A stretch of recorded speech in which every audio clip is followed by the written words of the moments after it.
एक सिंगल ऐसी पार्टी है कि जिसके मुद्दे लोगों से जुड़े हुए रहे हैं। सड़क के हैं, बिजली के हैं, पानी साफ मिल जाए, सीवर के हैं, या कोई पार्क की व्यवस्था होगी, या कोई स्वास्थ्य की होगी, या शिक्षा की होगी। ऐसी क्या अनुभूत आई? सेंटर में सरकार आपकी थी, स्टेट में सरकार आपकी थी, मेयर आपके थे, फिर भी आपने भाजपा को छोड़ना करना उसमें रह गए। फिर सेंटर में तीसरा प्लान बीजेपी का आ चुका है, स्टेट में तीसरा प्लान बीजेपी को आ चुका है, और यहाँ मेयर में भी 2 बार बीजेपी रह चुकी है। तो आपके पास क्या मुद्दा है कि लोग बीजेपी से दूर जाएंगे? मुद्दे मान लिया कि कांग्रेस में आपसी खिलाफत है, कांग्रेस पार्टी में, बीजेपी में आज़ाद उम्मीदवार का खड़ा होना, अगर मान लिया कि वार्ड नंबर 17 के लोगों ने आपको पार्षद बना दिया, तो सबसे पहले प्राथमिकता किसको दोगे आप? अरे जब एक कंपनी से आपने लाइट ली 1 साल की, तो उसकी वारंटी है, टेंडर क्यों लगा रहे हो उसका?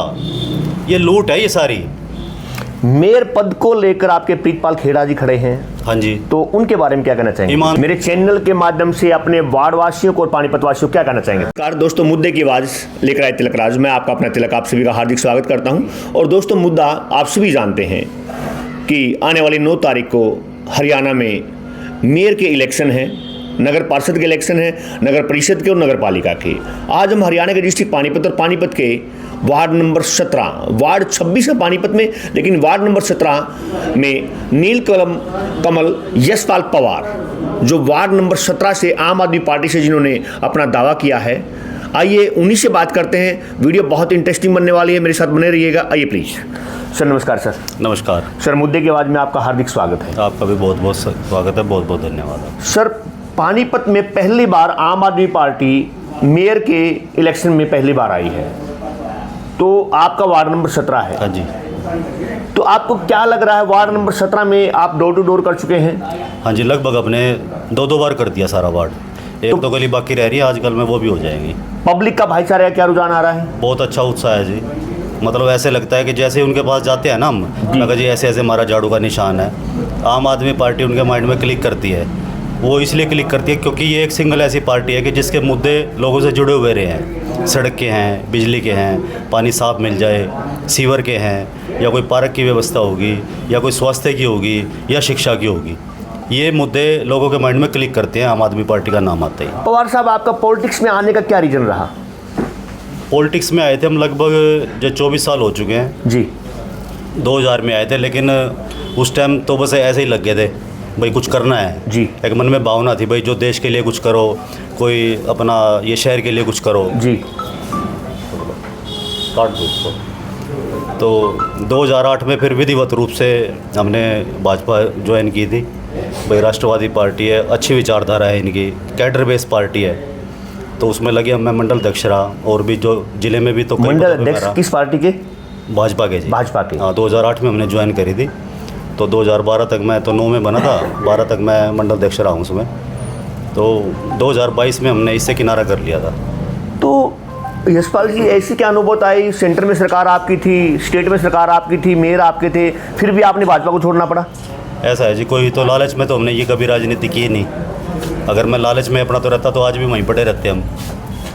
हमने तो समाज के लिए भाई कुछ करें, अच्छा करें, उनकी जो सेवा करें, देश की तरक्की हो, प्रदेश की तरक्की हो, वो भावना जो शुरू से रही है। एक राष्ट्रवादी सोच रही है, इसीलिए तो भाजपा ज्वाइन करी थी। भाई राष्ट्रवादी पार्टी है, कैडर बेस्ड पार्टी है, तो अपने कोई लालच थोड़ी अपना तो रखा है भाई जो सरकार जो सत्ता में आएगी, कोई हमने अपना थोड़ी कोई इनसे लेना था।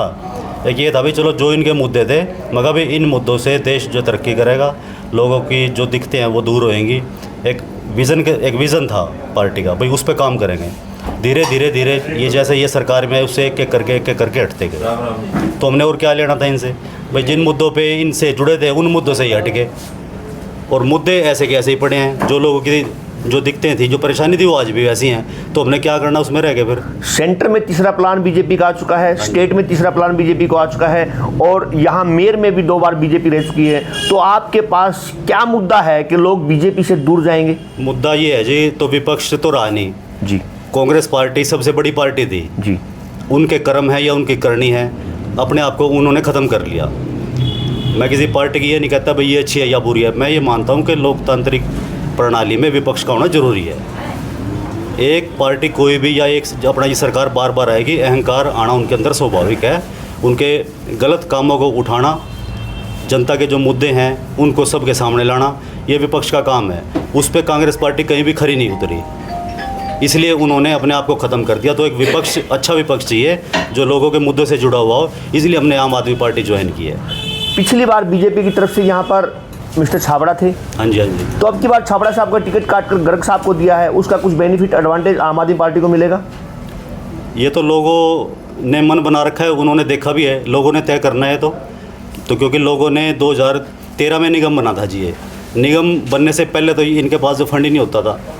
पेपर में हम पढ़ते थे भाई कर्मचारियों को जो सैलरी देने के भी पैसे नहीं है। निगम बना, एक दायरा बड़ा, ये प्रदेश से जो सेंटर से भी पैसे आने लग गए। एक उम्मीद थी भाई अच्छा विकास होगा, भाई जो पहले था वो तो ये पहले तो कुछ था ही नहीं, तो नगर पालिका थी। तो वो जो ये काम शुरू हुआ 2013 में, पहला चुनाव हुआ था तो निगम का, ये सुरेंद्र गर्ग जी बने थे। मैं कुछ नहीं कहूँगा अपना तो ज़्यादा, अपना तो उनके बारे में। आप एक तो वो है ना, ये 5 साल के लिए जैसे लोगों ने चुन के भेजा, तो 1-1.5 साल तो वो पता नहीं कहाँ रहे। 3-3.5 साल में इतनी उन्होंने पार्टियाँ बदली। अब उनकी क्या सोच थी, क्या उनका विज़न था, इसकी तो बात बताएंगे वही। बाकी लोगों में जाओ आप, इस चीज़ का उनसे पूछो। मैं भी कहता हूँ, मैं कभी आपके पास अगर कोई पूर्व पार्षद आ रहा है आज वोट मांगने, सबसे बड़ी बात तो ये है कि उसको वोट, अगर वो ये कहते हैं भाई हम पार्षद रहे हैं, भाई आपको वोट मांगने की क्या ज़रूरत है? फिर आप घर बैठो, 5-5 साल आपने अपना कार्यकाल पूरा किया है, तो आपके तो काम ऐसे होने चाहिए कि लोग आपके पास आएँ और वो कहेंगे उठो जी हम आपके साथ हैं, आपने बहुत सेवा करी है, हम वोट मांगेंगे आपकी। 21 पार्षदों के टिकट उनको पसीने छूटे हुए हैं। मैं तो इस चीज़ को पूछता हूँ भाई क्यों पसीने छूटे हुए हैं उनके? अगर आपने इतना काम किया है, 5-5 साल रह गए, अब कह रहे और 5 साल दे दो, क्यों दे दे भाई? मैं बिल्कुल आपके सामने, आपके माध्यम से लोगों को कह रहा हूँ, ये सड़क, बिजली, पानी, ये ऐसे मुद्दे हैं 3 साल तक, ज़्यादा नहीं, अगर कोई पार्षद पूरी ईमानदारी के साथ काम करते, ये मुद्दे, इन मुद्दों की 20 साल तो ज़रूरत नहीं। मेरा खुद जो है कंस्ट्रक्शन का अपना जो काम है, हर चीज़ की मेरे को नॉलेज है, ज़रूरत ही नहीं है। और उससे पहले की मैं बात नहीं करता, इन 10 साल का आपने पूछा है ना, 10 साल की अगर मैं कहूँ तो 10 साल में आज भी जी कई गलियों में पानी की लाइन नहीं है, सीवर की लाइन नहीं है जी। लाइटों का तो बुरा हाल है, वो तो जो सबको पता ही है। तो वो 10 साल में जब पानी, भाई बिना पानी के तो आदमी 1 मिनट भी नहीं रह सकता। अगर वो पानी और जो सीवर की भी जो सुविधा तो नहीं दे सके, वो किस मुद्दे पे लड़ रहे हैं आज? भाई क्यों दे उनको वोट? चलिए मान लिया कि कांग्रेस में आपसी खिलाफत है, कांग्रेस पार्टी में, बीजेपी में आज़ाद उम्मीदवार का खड़ा होना, अगर मान लिया कि वार्ड नंबर 17 के लोगों ने आपको पार्षद बना दिया, तो सबसे पहले प्राथमिकता किसको दोगे आप? कौन सा कार्य सबसे पहले करवाओगे? देखो ये सबसे पहले यही मुद्दे हैं जो मैंने आपको बताया ना। सड़कें अब तो पता क्या करती हैं, ये कोई सड़क ऊंची नीची है थोड़ी सी जी, वो रिपेयर हो सकती है। एक गली को बनने में अगर 5 लाख का अपना जो खर्चा ना, अगर उसकी रिपेयर गए तो 20-30 हज़ार रुपये अपना तो उसमें लगेंगे। एक तो ये वेस्टेज है, मैं रोकूंगा इसको। इंटरलॉकिंग जो टाइल है कुछ भी नहीं बिगड़ता उनका, उसके नीचे मटेरियल अगर अपना तो अच्छा हो, 20-30 साल जो 40 साल कहीं जाती नहीं। सारी जो गलियाँ हैं ऊँची नीची हैं, ये सारी इतना बुरा हाल है। जो रिपेयर होने वाली होंगी उनको रिपेयर करवाऊँगा, जो गली आज तक बनी नहीं उसको बनाऊँगा। दूसरी 30-35 साल की पुरानी यहाँ पे पानी की लाइनें हैं, वो कंडम हो चुकी है। पहले लोहे के पाइप आते थे, DI के आती हैं अब, उनका वो जंग लग के गल के ना ये पानी गंदा आता है। सीवर की लाइन नज़दीक है, बड़ी बड़ी गलियाँ हैं, वो सीवर की लाइन भी जो गल के तो कई जगह तो लीक हो गया ना, वो सीवर का भी पानी पीने के लिए आता है। इवन मेरे घर में भी आता है, मेरे घर में भी जो गंदा पानी आता है उन लाइनों को बदलवाऊँगा। सबसे पहले ये भी अच्छा पानी, साफ़ पानी लोगों को मिले। फिर लाइटें हैं, लाइटों का इतना बुरा हाल है, जिस भी गली में चले जाओ या तो उसमें लाइट नहीं है तो एक खंबे पे 5 लाइटें हैं। वो 5 लाइटें उस जो सिफारिशी की हैं, ये भाई किसी ने जो सिफारिश कर दी थी लाइट लगाओ, एक लाइट लगा दी भाई साहब। अगर जो घर में भी बल्ब अपना तो लाए ना, 1 साल की तो वारंटी कंपनी हर देती है, 100 रुपये का बल्ब आता है। ये 5-5 हज़ार की लाइटें अपना तो लगाते हैं, 2 महीने में फ्यूज होगी, उसको ठीक नहीं करवाते। ठीक करवाएंगे तो उसका नया टेंडर लगाएंगे। अरे जब एक कंपनी से आपने लाइट ली 1 साल की तो उसकी वारंटी है, टेंडर क्यों लगा रहे हो उसका? ये लूट है ये सारी।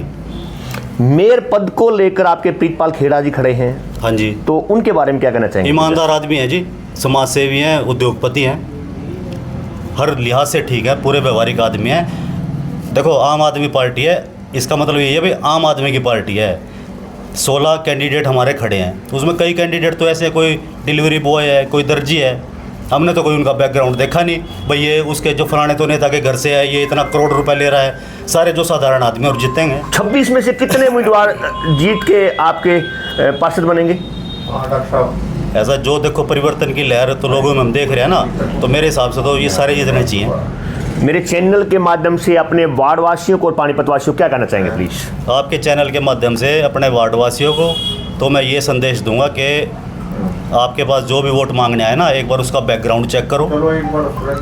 हम अगर मंडी में कोई सामान भी लेने जाए ना, 3-4 जगह चेक करते हैं भाई रेट ठीक है या नहीं है, क्वालिटी ठीक है या नहीं है। तो इसमें भी तो कम से कम तो वो तो आपने एक दिन यूज़ करनी है। कोई जो सब्जी लेने जाए अपना तो चले गए, ले आए, अपना तो खा लिए। तो 5 साल के लिए आप जो है अपना मुखिया चुन रहे हो, उसने आपके जो सुख दुख में साथ रहना, आपके हर मुद्दे की आवाज़ सरकार के सामने उठानी है, समाधान करवाना है। इसको तो ठोक बजा के देख लो एक बार। मैं यही अपील करूँगा कि पूरी ठोक बजा के जो भी कैंडिडेट खड़े हैं उनका बैकग्राउंड देखो, अगर ठीक है तो उसको दे दो, गलत है तो उसको ना दो, फिर जो ठीक आपको लगे उसको दे दो। कोई जात पात की बात ना करो, कोई पार्टी की बात ना करो, कुछ नहीं है। सिर्फ ये लोकल चुनाव है, परिवार का चुनाव है, मोहल्ले का चुनाव है, फेस का चुनाव है। जो काम करने वाला उसको चुनो। और सब धन्यवाद हमारे साथ जुड़ने के लिए, हमें समय देने के लिए। ये यशपाल पवार जी, वार्ड नंबर 17 से दोस्तों, और सारी बातें आपके सामने क्लियर है। अगर आपको मेरा चैनल अच्छा लगे सब्सक्राइब कीजिए, लाइक कीजिए, कमेंट बॉक्स में जरूर बताना। मुद्दे की आवाज़ लेकर आए तिलक राज। अगली बार फिर मिलेंगे एक नए मुद्दे के साथ, मिलेंगे एक ब्रेक के बाद। बहुत बहुत धन्यवाद।